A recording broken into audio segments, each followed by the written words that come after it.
A paz do Senhor Jesus, eu sou a doutora Mariana Mendes e daremos início nesse canal à primeira série. E o tema desta série é a criação, onde é indicado não somente para o povo de Deus, para os cristãos, mas para todas as pessoas. Pois a origem do universo, a criação, ela é uma teoria a nível científico, é questão de ciência e ela é aceita. Nós sabemos que no mundo atual, as duas teorias mais aceitas é o criacionismo, onde daremos início hoje, e também a teoria de Big Bang, onde os ateístas, eles acreditam que a hipótese mais plausível para a criação do mundo é a teoria do Big Bang. E a teoria do Big Bang nada mais é que eles acreditam que o universo se formou a partir de um ponto, de um átomo, onde através de uma bomba energética houve uma expansão que durou frações de segundos, que se compara a uma imensa explosão. E dessa explosão, eles acreditam que passados centenas de milhares de anos, por volta de 380 mil anos, todas essas partículas, essa matéria, ela começou a se esfriar e os átomos recombinaram e deram a origem de tudo que existe, todas as estruturas do universo, as galáxias, as estrelas, os planetas, os satélites e tudo que nela existem. Esses ateus, eles acreditam sim que o ser humano e tudo que existe na Terra foi uma mera coincidência através de uma explosão onde as quatro forças essenciais, a gravitacional, a elétrica, a força fraca e a força forte, foram capazes de dar essa explosão e por uma mera coincidência me formou, né, o ser humano como conhecemos hoje, formou todos os animais, todas as plantas, o céu, a água, todos os elementos que encontram-se nessa galáxia. E a teoria do criacionismo, opositando, né, como opositora desta teoria, acredita que tudo que existe foi criado por Deus, que Deus ele trouxe à existência tudo aquilo que existe, que foi ele o criador da matéria e que nada existia. Ele trouxe à existência aquilo que não existia. E quando eu medito nessas duas teorias, eu penso que tem que ter mais fé para crer na teoria do Big Bang do que para crer no criacionismo. Pois, quando avaliamos a complexidade de todas as coisas e nós começamos a imaginar que por coincidência a Terra tem essa posição, a Lua tem a distância ideal da Terra, assim também como o Sol, e que se o Sol tivesse a poucos quilômetros de distância mais próximo à Terra, a Terra não existiria vida na Terra, ou se fosse mais distante, também não teria como os seres vivos suportarem a Terra, e que por coincidência todos os animais também possuem essas diferenças complexas de anatomia e de fisiologia, assim como nós também, com toda a complexidade dos nossos tecidos, das nossas células, onde estipula que se abrissem as nossas células e pegassem o nosso DNA e fossem esticando, daria bilhões de quilômetros. Que tudo isso foi uma mera coincidência que partiu dessa grande explosão. Realmente tem que ter muita fé, que crê que todas as estrelas, todos os elementos, os peixes, tudo que habita aqui na Terra, todas essas descrições que são maravilhosíssimas para nós, foi fruto de uma mera explosão que coincidentemente configurou-se em tudo que existe hoje. Também a teoria do Big Bang é uma questão também de fé. Agora, a teoria que nós defendemos, que é a criação do mundo, do homem, do universo e de tudo que nele há, partiu de uma pessoa, de um ser que tem um atributo, um caráter perfeito, que é o nosso Deus. E o que é Deus? Deus, ele é uma pessoa. Deus, ele possui atributos, ele possui consciência, mas ele possui atributos únicos, pois ele é onisciente, ele é onipresente, ele é onipotente, ele é todo o poder. E para a ciência, Deus, ele é definido como um axioma. E o que é um axioma? Axioma, ele é uma proposição que é considerado óbvio, que é considerado um consenso, que não tem como provar, mas todos nós sabemos que existe. Também definido como um exemplo de axioma é o que nós chamamos de infinito. Nós não conseguimos provar que o infinito existe, aquilo que não tem fim, mas nós sabemos que existe. Assim também a eternidade é um axioma, que também é um atributo de Deus. Nós não conseguimos provar que a eternidade existe, mas nós sabemos que existe. Então, quando nós começamos a estudar sobre o criacionismo, sobre a origem de todas as coisas e como Deus fez, nós vemos o quão complexo, o quão maravilhoso, o quão é sério e o quão é importante todos os seres humanos compreender isso, pois isso aumenta a nossa fé, isso aumenta a nossa compreensão e percepção de mundo. Então, a partir dessa breve introdução, nós chegamos a crer que a origem de tudo não é a evolução como os ateus, os cientistas ateus querem defender. Nós chegamos à conclusão que a origem de tudo é através de uma ação, que é a ação divina, ação de Deus. E Gênesis, ele é primordial para o cristianismo, para o cristão. E eu defini alguns pontos para nós meditarmos por que Gênesis ela é essencial para o cristão. O primeiro ponto é que sem Gênesis, sem o livro de Gênesis, a Bíblia ela perde total sentido. Há teólogos que vêm a dizer que o livro de Gênesis na Bíblia é o livro mais importante que existe no mundo, não somente para os cristãos, mas para todas as pessoas de diferentes crenças, pois é Gênesis que faz dar lógica para a ética cristã, para aquilo que nós defendemos como ética e como moral. É através de Gênesis que nós compreendemos o comportamento humano. É através de Gênesis que nós compreendemos também a configuração da sociedade, da família, por que precisamos ser família.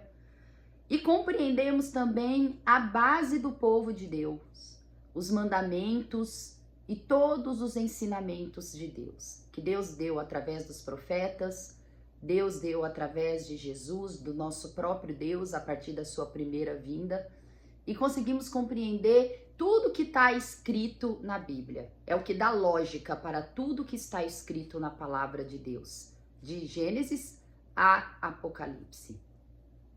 O segundo ponto importante é que o estudo de Gênesis, da criação do mundo, ela respalda todos os ensinamentos do Senhor Jesus, pois é através do livro de Gênesis que nós começamos a compreender a Trindade. Nós vemos a necessidade, conseguimos compreender a necessidade da primeira vinda de Jesus e também como que foi a formação do povo de Deus. O terceiro ponto, por que é importante para o cristão estudar o livro de Gênesis, a criação, é também para entendermos como fomos criados e para que fomos criados, pois dá início do nosso propósito. É a base também para conhecermos a nossa identidade. E o quarto ponto é que o livro de Gênesis, a criação, a teoria do criacionismo, ela é a bússola para nós nos guiarmos neste mundo. Pois nós temos que pensar que, uma vez vivendo no mundo, principalmente na atualidade, com tantas informações, com um nível de conhecimento tão ampliado e que é tão dissipado através das redes sociais, nós somos bombardeados diariamente com muitas informações, com muitas teorias, com muitas teses. E o livro de Gênesis, ele serve de bússola para nós conseguirmos compreender e discernir essas informações. Aquilo que serve para nós, aquilo que é digno de darmos valor e aquilo que nós sabemos que não é. Pois, irmãos, a ciência, ela é criatura. Nós cristãos temos que compreender que a ciência, ela é criatura, ela foi criada por Deus. Nós passamos recentemente pela pandemia do Covid-19 e isso foi muito importante para nós, foi muito didático, pois naquele momento, a cada mês, a cada semana saía uma informação científica, onde várias pessoas no mundo começaram a ficar adeptos do eu sigo a ciência, e nós cristãos, muitos deixaram se levar por isso, como se a ciência fosse um verdadeiro Deus, uma verdadeira guia.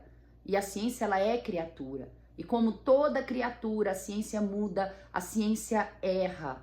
Tanto que se nós formos fazer um compilado de tudo que a ciência defendeu na pandemia, e nós formos fazer uma peneira hoje do que permaneceu e do que não permaneceu, nós vamos ver que uma das principais coisas que a ciência defendeu naquele momento, hoje nós sabemos que foi em vão e que não era verdade. Exemplo, a máscara.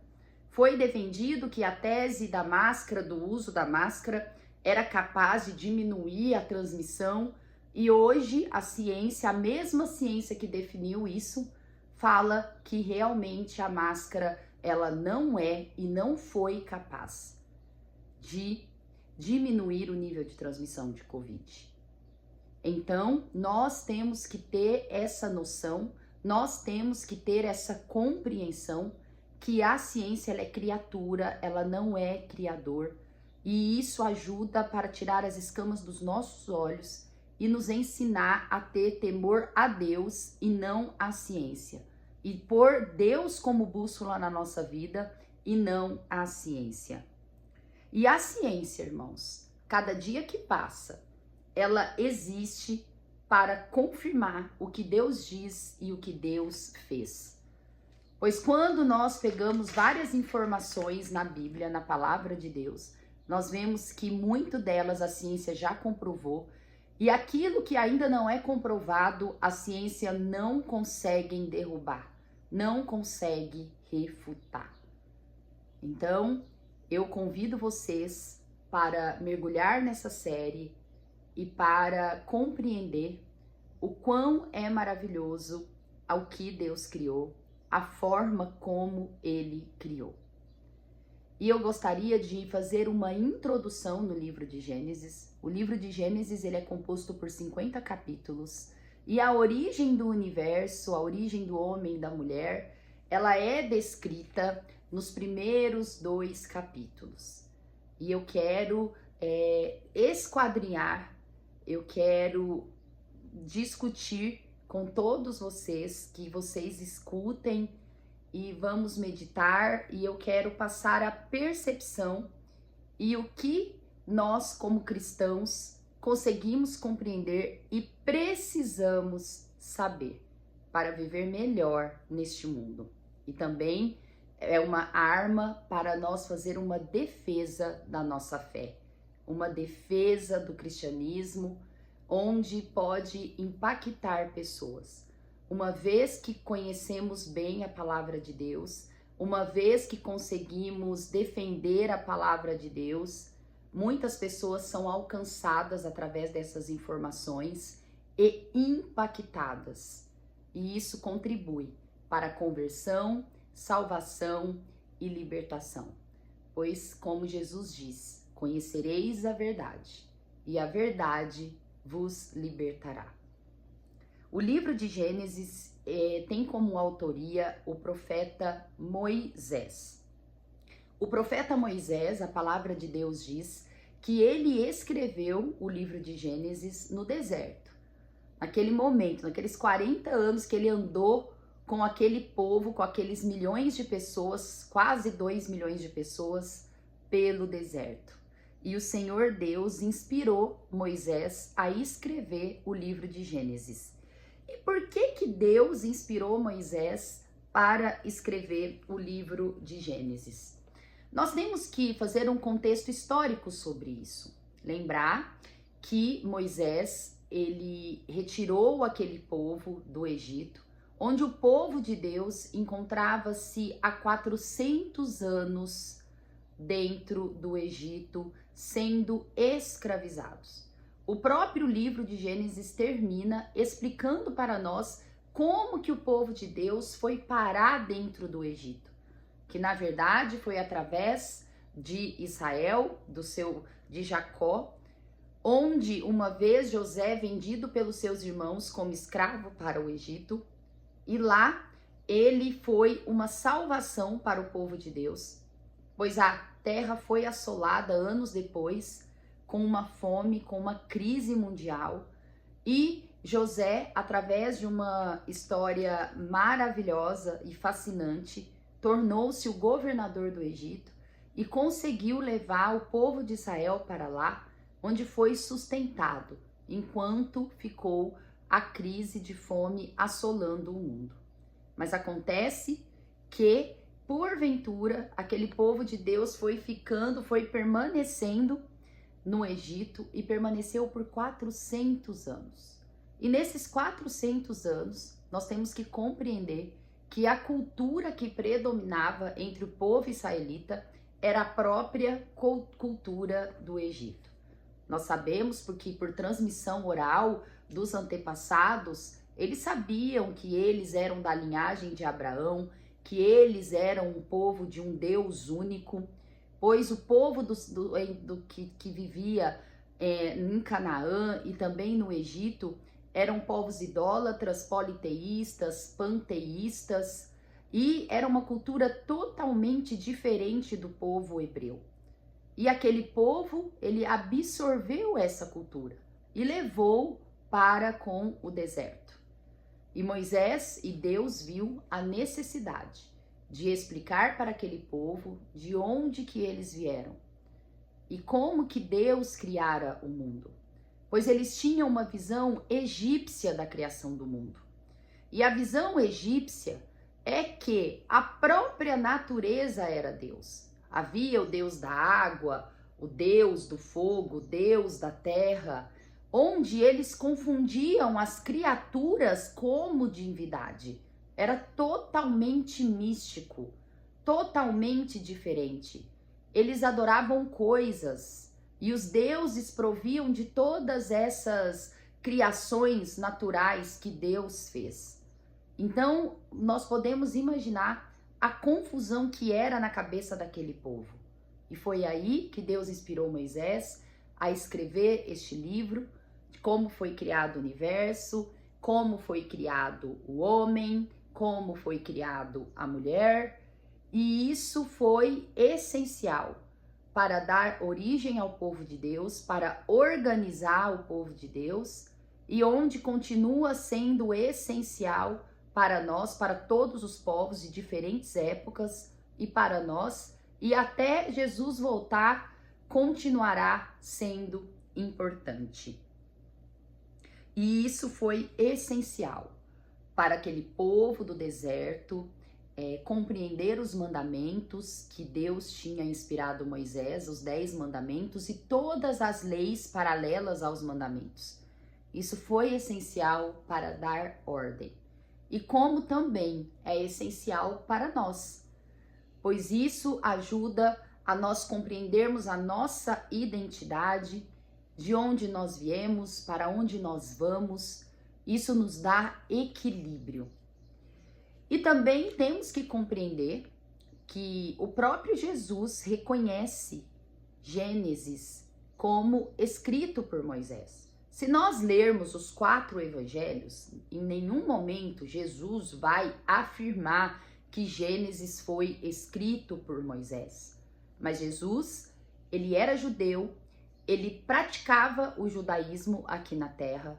Ele mesmo diz na sua palavra que ele não veio para abolir a lei mosaica, a lei de Moisés, mas ele veio para cumprir. Jesus, ele é Deus, ele foi 100% homem enquanto esteve aqui e em nenhum momento ele refutou o Antigo Testamento. Pelo contrário, ele se utilizou do Antigo Testamento para evangelizar aqueles apóstolos, aqueles discípulos, para falar do propósito do reino de Deus e para embasar tudo que ele dissera. Jesus em nenhum momento refutou o Antigo Testamento, em nenhum momento refutou a autoria do Pentateuco. Então, mesmo que indiretamente, através do Evangelho e de todos os ensinamentos que Jesus nos deu, nós conseguimos identificar que Jesus, ele aprovou o Antigo Testamento e não refutou suas autorias. E nós cristãos, irmãos, nós precisamos afirmar sempre a Bíblia como uma verdade. Para os ateus, para os povos e pessoas de outras crenças, para aqueles que não têm conhecimento da palavra do Senhor, se diz um cristão, mas não conhece, mas não pratica, não lê a palavra de Deus, o criacionismo, ele pode ser somente uma teoria. Mas para nós cristãos, conhecedores da verdade, que pratica, nós temos que compreender que o criacionismo, ele não é uma teoria, e sim uma verdade absoluta. Nós jamais podemos ser tímidos ao defender o criacionismo, pois eu sei que muitos ateus, muitas pessoas de outras crenças, mesmo que se diz crer em Deus, em Jesus, eles se utilizam do livro de Gênesis, da teoria do criacionismo, algumas vezes, para criticar nós cristãos, para refutar a palavra do Senhor e também algumas vezes para nos ridicularizarmos. Mas nós não podemos nos abater. Nós temos sim que sempre confirmar que a palavra de Deus é uma verdade e que todos os seus ensinamentos e que tudo que está descrito na palavra de Deus é uma verdade absoluta. Certa vez eu estava no meu trabalho e um colega de trabalho começou a discutir o evangelho comigo. Ele se dizia crer em Jesus, ele se dizia crer em Deus, porém ele tinha uma linhagem mais espiritualista de crença e ele começou a refutar o que estava escrito na palavra de Deus. E várias discussões que tivemos por diversos temas, eu vi que eu não consegui deixá-lo vencer na discussão ao ponto de várias coisas ele ser convencido pelo que a palavra de Deus falava. Mas no fim ele chegou a dizer assim para mim: mas agora você vai dizer que você acredita em Adão e Eva. E eu percebi que ele fez isso para me ridicularizar ou para me intimidar. E naquele momento eu disse: sim, eu acredito em Adão e Eva. Falei: na verdade eu não acredito, eu tenho certeza que Adão e Eva existiu. E na hora que eu falei na maior seriedade, da mesma forma que eu estava discutindo os outros pontos, quem ficou abatido foi ele, pois ele achou que eu ia me sentir diminuída. E eu não me senti diminuída, e eu defendi alguns pontos, a discussão parou, e nossa amizade continuou, e eu posso dizer que hoje ele me respeita mais como cristã, como uma mulher de Deus, do que naquela época. Então nós não podemos nos intimidar, nós não podemos nos sentir diminuídos por acreditar na palavra de Deus.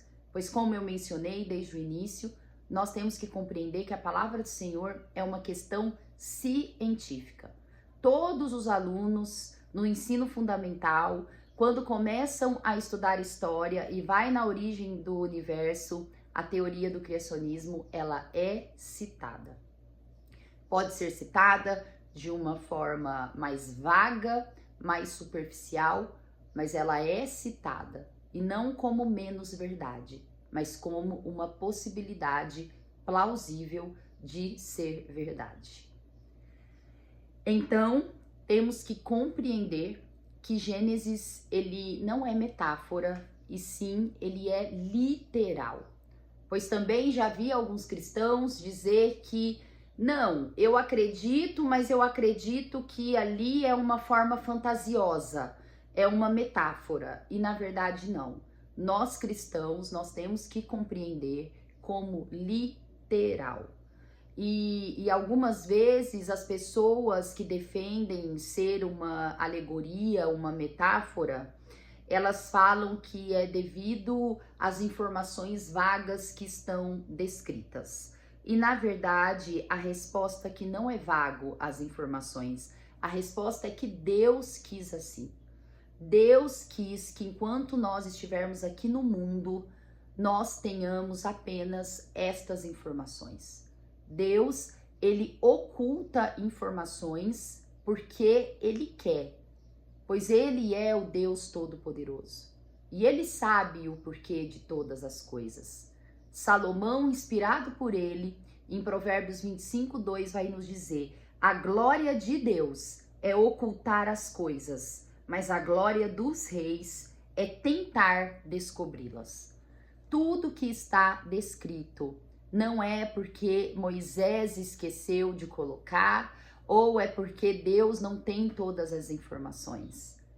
Se falta alguns detalhes, se nós achamos que falta alguns detalhes, é porque Deus quis assim. E nós temos que nos dar por satisfeitos e nos sentir honrados de ter acesso à palavra de Deus e às informações que Ele quis que nós tivéssemos. É tão maravilhoso quando pensamos no livro de Jó, quando Jó e seus 4 amigos começam todo aquele questionamento teológico, questionamento sobre a percepção de Deus, sobre o agir de Deus, sobre como que Deus age conosco, se é através do nosso merecimento, se é através de não ser merecimento, mas por acasos, e eles se perdem naqueles questionamentos deles. Aí, no capítulo 38 do livro de Jó, o Senhor, ele se levanta e fala com Jó. E é maravilhoso que o Senhor, a partir do primeiro versículo do livro de Jó, do capítulo 38, diz assim: então o Senhor respondeu a Jó do meio da tempestade e disse: quem é esse que obscurece o meu conselho com palavras sem conhecimento? Prepare-se como simples homem, vou fazer perguntas a você e você me responderá. Onde você estava quando eu lancei os alicerces da terra? Responda-me se é que você sabe tanto. Quem marcou os limites das suas dimensões? Talvez você saiba. E quem estendeu sobre ela a linha de medir? E os seus fundamentos sobre os que foram postos? E quem colocou sua pedra de esquina enquanto as estrelas matutinas juntas cantavam e todos os anjos se regozijavam? Quem represou o mar pondo-lhe portas quando ele irrompeu do ventre materno? Quando vesti de nuvens e densas trevas o envolvi, quando fixei os seus limites e lhe coloquei portas e barreiras, quando eu lhe disse, até aqui você pode vir, além deste ponto não, aqui faço para suas ondas orgulhosas.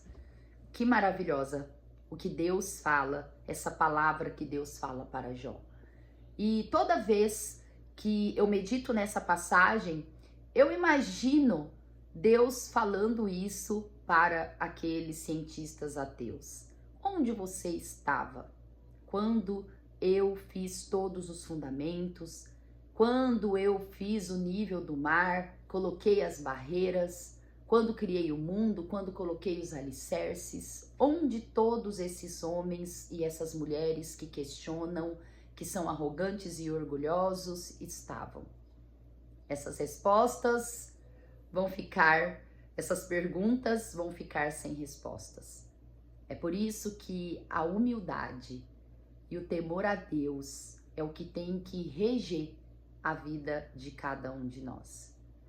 Mas nós temos uma outra pessoa, um outro personagem bíblico que desponta no critério de humildade, de reconhecer os atributos do Senhor e se maravilhar com tudo que Deus criou. E esse homem é o rei Davi. E nós temos ser como o rei Davi, uma pessoa que sabe louvar a Deus, adorar a Deus e reconhecer que o Senhor, Ele é Criador. E eu quero encerrar essa introdução da criação, da série Criação, meditando no Salmo 139 de Davi, que vai do versículo 1 ao 18.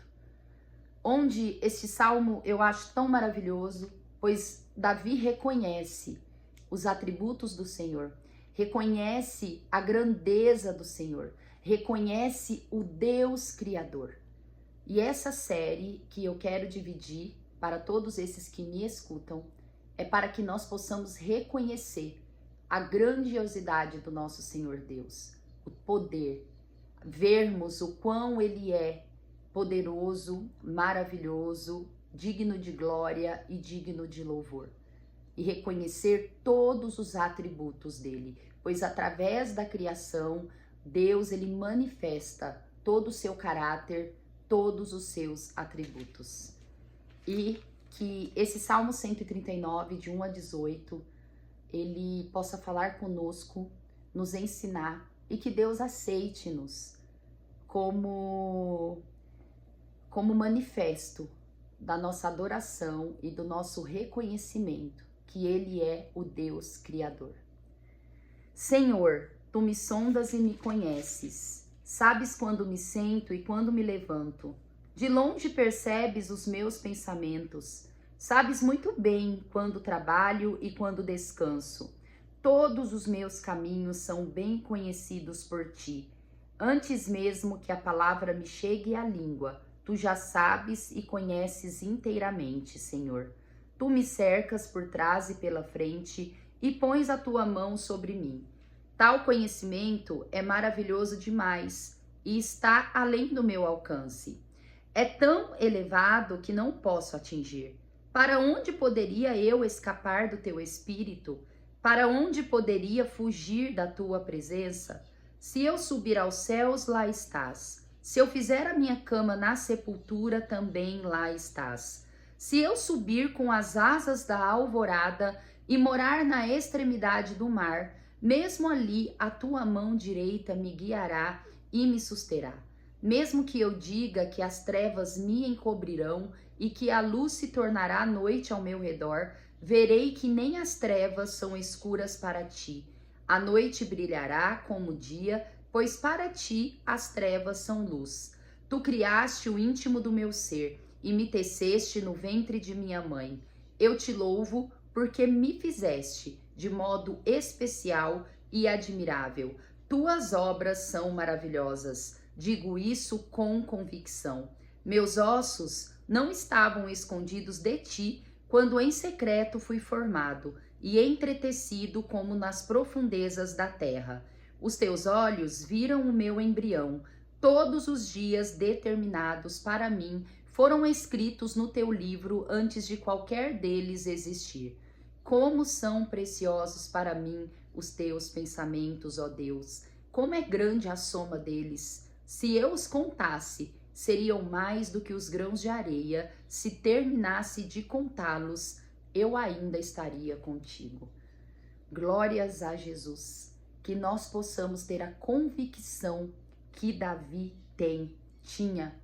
A convicção que as obras do Senhor são maravilhosas. E que nós também temos que compreender, como Davi, como os preciosos pensamentos de Deus são maravilhosos. Como são preciosos os pensamentos do Senhor. Que essa palavra possa aumentar a tua fé e edificar a tua vida. Na parte 2 desta série, eu começarei a meditação em Gênesis 1. Em Gênesis 1, versículo 1 e 2, que é algo maravilhoso, fascinante e extraordinário. Amo vocês em Cristo Jesus. Até a próxima.